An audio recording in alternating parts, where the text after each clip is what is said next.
Hello and welcome to the Melanated Veteran Podcast. I'm your host, Ms. Mesha, and before we begin, the first order of business is to share, like, and subscribe to the Melanated Veteran on Facebook and IG.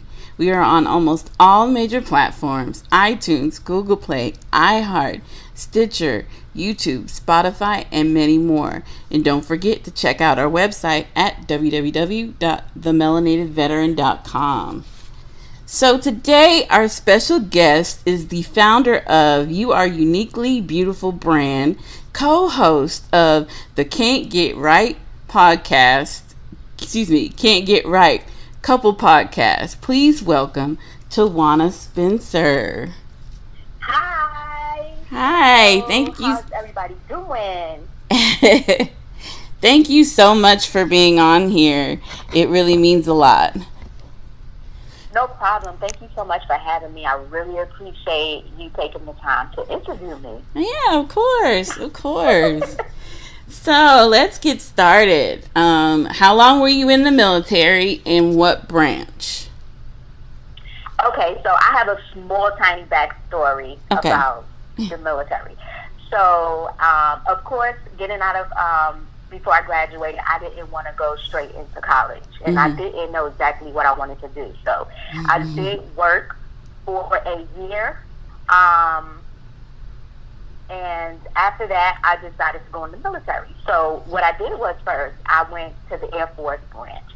So, they told me, you're too big. And I'm like, really?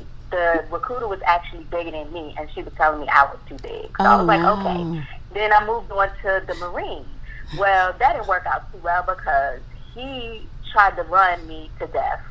And he had me do a mile and a half in like 9 minutes and 23 seconds. I was like, no, ma'am.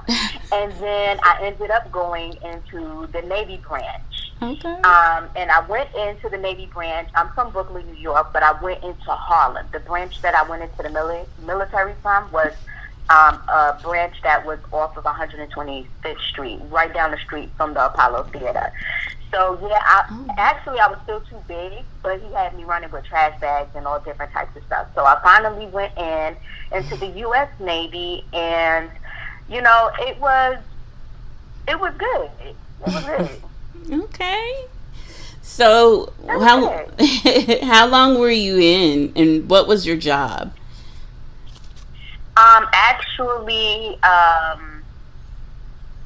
I went in as a E1. I did not have a job at the time. I just went to the regular school that they had right after boot camp, or just being in the military. And when I went to take my test, at that time, what they call striking, I struck as a AK, which is an aviation storekeeper, and which they turned into a logistics specialist. So they dealt with more. I was on the aviation side, so we dealt with more of the aircraft and ordering parts for the aircraft and the personnel within that division. Okay. Yeah, I was a AZ, and for me, you did a lot of paperwork. Yes, we sure did, and we had LSs. Now they're called LSs. We had a couple of them helping us out. So yes, but you know they worked closely together though. Yes. Before they turned over to LSs, the AZs and the AKs, they worked really close. In the aviation field, I'm not sure about any other field, but in the aviation field, they worked really close together. So yeah, they definitely did. Yes. So why did you decide? You know, look, I need to join. I want to join in the military. Like, what exactly was it that said, let me do this. Let me try for, you said like with the Air Force, let me, you try the different branches. What was it about it that made you say, I want to join? Because they let me in. They let me in, and actually when I went to take my ASVAB, I was able to become a cryptologist. What is it called? Cryptologist? Yes. I was more of like the coding. That's what I really tested high for, was the coding part. But lo and behold, I went that route. And, you know, I just needed to do something to make money. You know, of course, with the times evolving the way it did, I'm kind of glad I went in when I did. And I actually only spent about 3.5 years in the military. But I'm not gonna lie to you, I missed it. I missed it a lot. And I should have retired, but you know, when you decide to have a family and you know, you just have to kind of change around a little bit. It works for some people having a family and being dual military, and sometimes it just doesn't. Right. Yeah, that's similar to my family. Like my mom, she was in for 6 years, and then when she had my brother, she ended up getting out, and my father stayed in. So it was that making sure to who's going to be there to make sure that everything is running right in the family, and you know, taking care of the business that way. So I get it. Exactly, because you know, when we were at our last duty station, no, the duty station before my husband got out, you know, they were the dual military. The money is really good, but when you're dual military, and especially when you're overseas, and everybody's dealing with their own different types of situations within their own household. And if you have children, it's very hard to find reliable people on a daily basis to take care of your kids when one is out to sea and the other one is home, but they have duty, or they have to stay late, or if they need someone to pick up their kid, or if they need somebody to drop their kid off. It's really hard. It's really hard. Right. I understand that. So while you were in, what were some highs and lows that you had during your military career?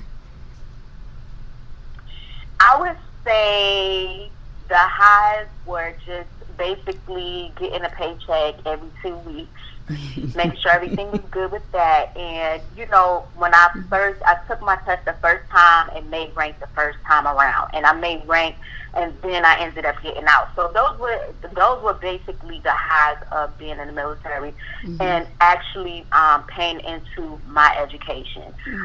You know, that first year you pay $100 towards your education, and you can use it once you get out. And I think a couple of the lows is more of like diversity, trying to deal with people's different personalities, the different races, things that you went through that the other person didn't go through, and trying to explain to them, just trying to see where you fit in. And I think another one, which a lot of people tend to deal with, is basically keeping up with your weight in the military as a young black woman. That's on the thicker side, that you can't change the way you were structured, you know, genetically. So I think those were the biggest two. Okay. Yeah, there's a lot of women that, especially black women, it's difficult, especially because the standards, you know, they needed to change the standards of how they do it, because not everyone is built the same way. And so exactly. Like I was always a thicker girl, and I wasn't, for my height and weight. They wanted me to be 130 pounds. I was like, I wasn't 130.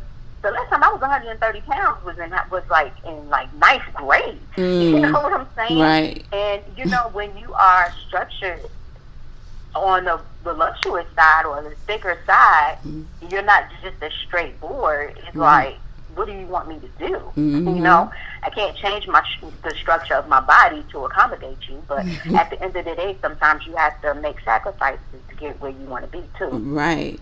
I understand that. Definitely. So you got out. How did your brand, you are uniquely beautiful brand, get started? Actually, Uniquely Beautiful didn't really have a voice or a brand to it until about maybe, I want to say about 3 years ago, because I had I'm a licensed cosmetologist, and at that, when I first got out of the military, I went to school while I was still in, and I finished right after I got out. So once I got out, I was still trying to figure out what we were going to do, and plus we were in the process of moving to another duty station, and it was like, it wasn't really no name. I was just wanting to get in and do hair legally, this and that, and Uniquely Beautiful didn't come to a stance until about 3 years ago when we were in Florida. Okay. And it was just, Uniquely Beautiful is just a brand for everybody. It didn't matter. The Uniquely Beautiful brand is for any race, any size, any way you look.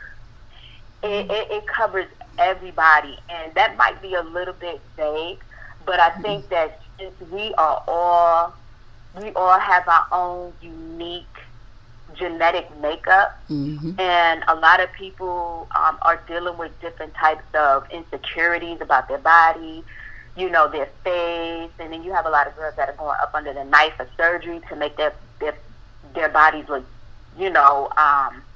perfect.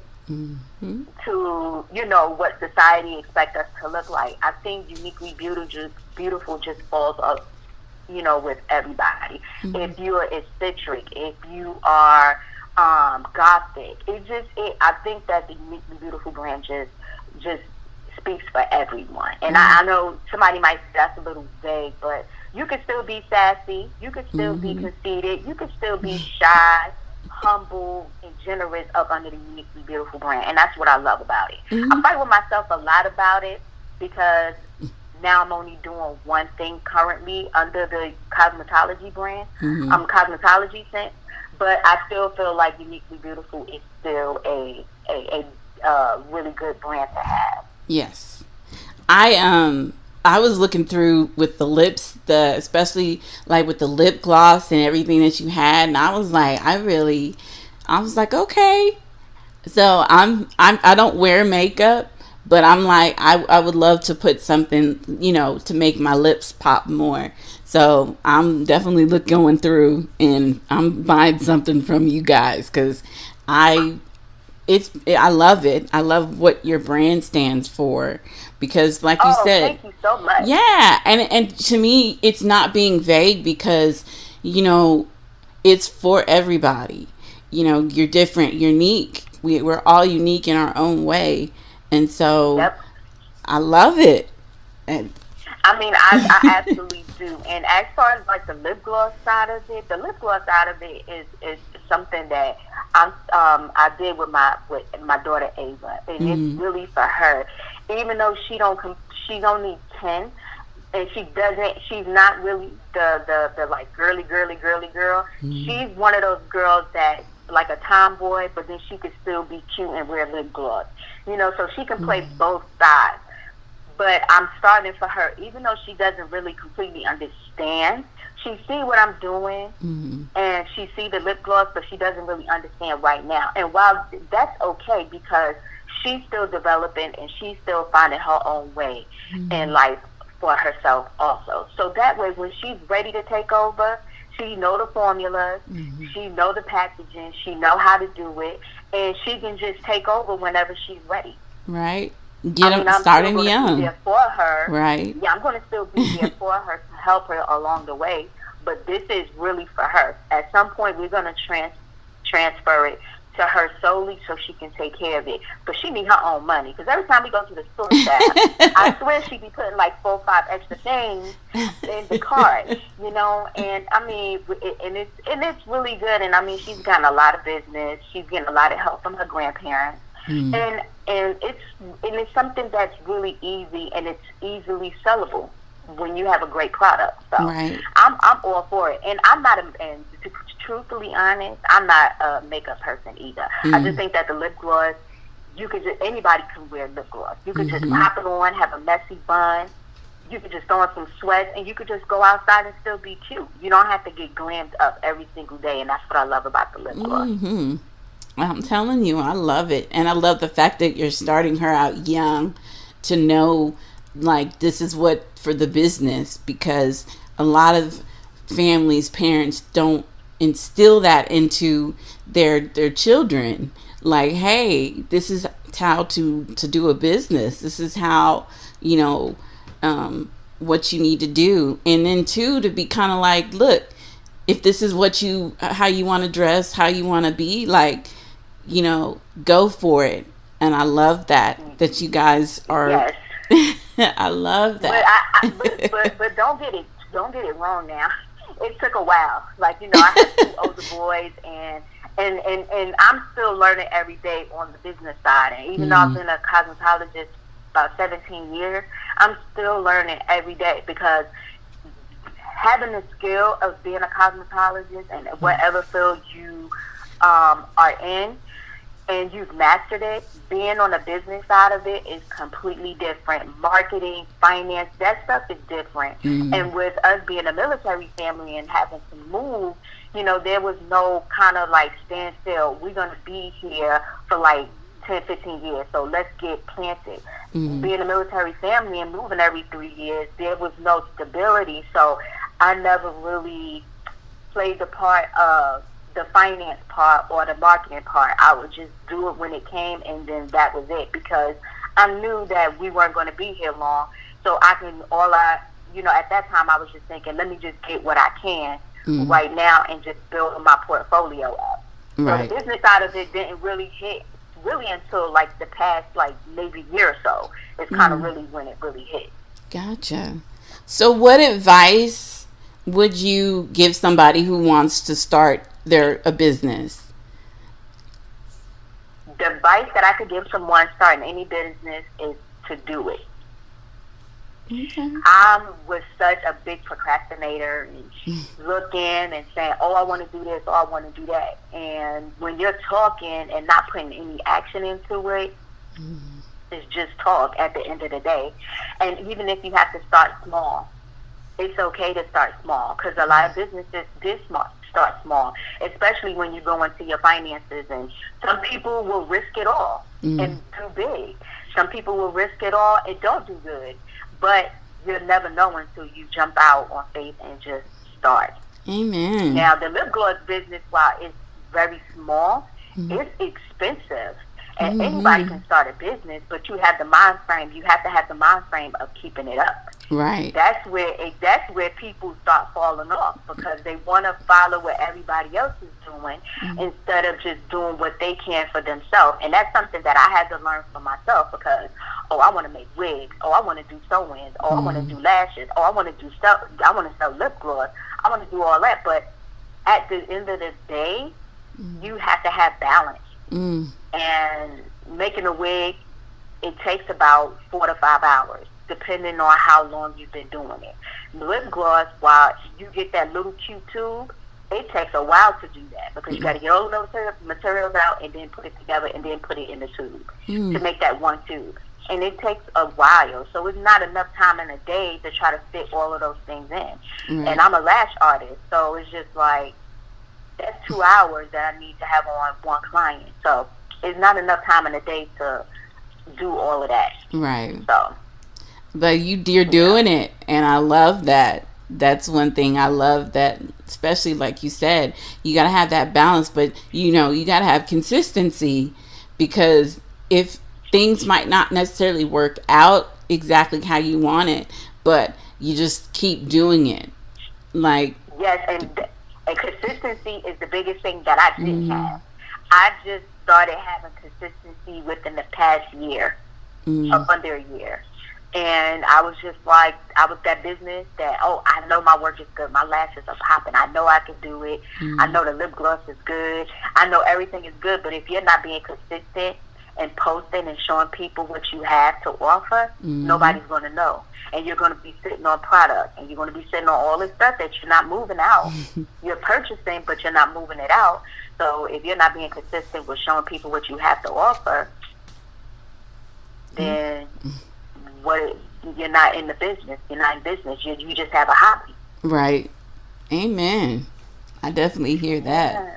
So are there any skills that you from the military that you learned that you still use today? I would say no. Hey, that's honest. Just being diverse and having. I mean, I'm all, as far as customer service, I'm that person. I treat people how I want to be treated. So I don't really think anything that I've taken from the military moved over into what I'm doing right now. The only thing that's moved over is the people that we've met. I don't feel like anything has really, I mean, because I feel like for me, my time in the military, while during that time it might have seemed like it was a long tour, it wasn't. It was only 3.5 years. Gotcha. Almost 6 months of that was actually boot camp and get acclimated to the military, and getting in and being trying to get adjusted and dealing with airplane carts that didn't really transfer Right. to what I'm doing. So no, I would have to say no. Hey, But, I love that. yeah, I love the honesty. no. I love that. I miss it. I miss being active duty, but at the end of the day, no, I don't think anything is transferred over. Okay. Hey, I understand. It was like cold turkey. I got out and then I started something new and never looked back. Oh, hey. At that time. So I know you. Besides having you are a uniquely beautiful brand. You and your husband have a podcast, the Can't Get Right Couple Podcast. Yes. Oh my goodness. So, Good podcast. so how did that come about? I think one day we just sat down and my husband was doing a live and we were back in Florida when we actually started. And I think our first video, well, no, I'll take it back one step back. I was selling hair extensions in Florida, so me and him did a video about my hair extensions. And then one day, I had just made a wig, and it was like a Chinese cut bang. And he had started a live video on his Facebook, his personal Facebook. And he started the video saying, he named it, "Why does it take women so long to get ready?" And the way he started it, I think that's just kind of where we started from. So I came in the live all late. I had my new wig on. I wasn't dressed up. I just had a new wig on, and I was just feeling myself all the way up. I was just like, "Hey, y'all!" And I think that's just kind of where it went. And but with that, we just talk about real stuff. We talk about real things, the real facts of life. Oh, I love it. So, how often do you guys do your podcast? Well, recently we haven't been as consistent. You know the word consistent. We haven't been as consistent with the videos because we're still we have so many other things to do. But when we were consistent, we were doing our videos. We would actually like pre-record our videos, and then we would post them on like a Monday. But we love the live interaction also. So a lot of the times we would go live and start talking about things within the marriage and just have people come on and interact. So we love the interaction. Sometimes he would catch me like, "Babe, are you ready?" And I'm like in the midst of doing something, so I'm like, "Oh my God, dude, I'm trying to get something done." And he was like, "Babe, we got to do it." And so, like I said, at that time, it was really no kind of consistency for me. He made me look at consistency and being more consistent. Even though he used to irritate my soul when he did that. Oh my God, dude, I'm trying to get this done. So I would be semi-upset with him before the video started. And then once the video cracked on and we started talking, then, everything just, went smoothly. And I'm just like, man, why didn't I just do it and get it out the way, But our lives was lasting like an hour and a half, almost 2 hours. Oh, wow. And with us being in a time frame, with the time zone and the time difference, most people would be getting ready to go to sleep. So, and another thing with that, a lot of times we did our pre-recorded videos was because we were doing our lives in the evening. and a lot of people were on different time zones and couldn't be on the live when we got on live. So that's why we started doing pre-recorded videos instead of going live a lot. Gotcha. Okay. So what makes you guys, like, for people who are married or people who are wanting to get married, what is it that keeps you guys' marriage, like your relationship, together? Communication and lately self-reflection for each one of us. Okay. And just being humorous. We both can laugh about something that's dreadful, and it's just not like dreadful like a death or something, but like if a extra bill came in and we like, oh my God, dude, we didn't prepare for something like this, but we'll end up at the end of the day making a joke out of it, something like that. So you have to keep the communication open, and that's one thing that when we do our videos, we always tell people to have that open communication, because that is so vital in keeping your relationship going. Because if y'all stop communicating, who are you communicating with if you're not communicating with each other? And you have to have fun. You have to have fun, even if you're going through a rough time with financial stability, spirituality, or infidelity and different things like that. You got to figure out where you stand at, and that also goes back into self-reflection. Look in the mirror, see what can you do, what you yourself can do to make your relationship what can you do yourself to make yourself better, to in turn make your relationship better. I mean, you can't change the person that you're with. The only thing you could do is change yourself, talk about it, and just keep moving. If it works, it works. If it don't, hey, that's when you need to seek counseling and go on. And we always say that we are not counselors, we're not marriage counselors. We go by our experience, and a lot of people drew to it, and we love that because we try to keep it as transparent and raw as possible. We do our videos. We don't like editing anything. We want to keep it as raw as possible so people can see us for who we truly are. I don't like editing and cutting up in between videos. I love that. Ooh, there were some gems right there. Oh, I love it. I love it. Because it is like, the communication, it's within relationships, and people think, oh, well, I can change this person. Or how about like, I can do this and the person will do this, but it's like, no, no, that person has to change. That person has to change within themselves. Exactly. However, if you and your spouse, if you and your boyfriend or girlfriend came in one way and you decided to get married, and you were one way for a long time, and you start to see, so like me, if I start to see something that I don't like, I need to change within myself to see if my spouse is going to change along with what I'm doing. Because a lot of times people they can switch, but they want to see that they are falling behind. They follow behind you. Sometimes we follow behind each other. So. Like one time when me and Michael first got together, we were married. I was already pregnant with my first son, and the kitchen had dishes in the sink, and he was like, so when you gonna wash the dishes? And I was like, wait a minute, you got two hands. When you gonna wash the dishes? You know what I'm saying? So she was so used to like the women type thing doing it, washing the dishes. I'm like, wait a minute, dude, you got two hands. When you gonna wash the dishes? So from that point on, he kind of took in the stance, okay, I need to help go around the house. I'm not going to sit here and expect her, because she's a woman, expect her to do what we attain as wifely duties. And never had a problem with him since.